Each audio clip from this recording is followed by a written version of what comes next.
พีพอสกุชชี่สวัสดีค่ะมาทุกคนวันนี้นะคะเราก็จะมารับคำท้า Squishy Tag ค่ะแท็กที่มีชื่อว่า Yummy Squishy Tag ค่ะตอนนี้ CR นะคะ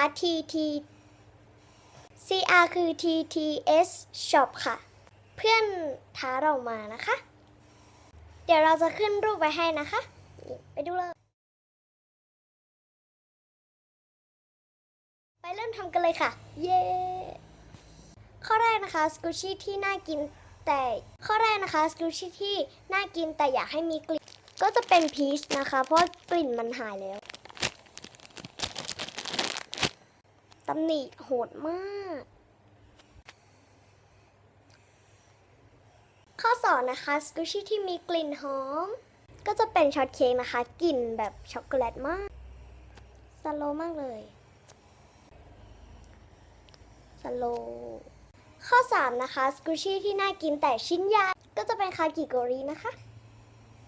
มันน่ากินมากน่ารักนุ่มสโลว์มาก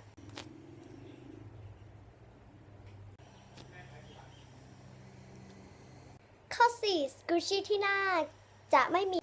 อันนี้นะคะเพราะว่ามันเป็นสัตว์ก็คงจะไม่มีรสชาติอะไรมั้งแต่ว่ามันหอมมากเลยนะคะ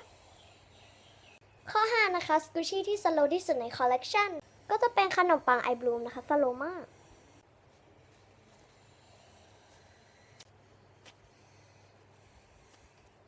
ก็จบไปแล้วนะคะกับ Yummy Squishy Tag ก็ท้าทุกคนที่อยากทำนะคะสำหรับวันนี้ขอลาไปก่อนนะคะ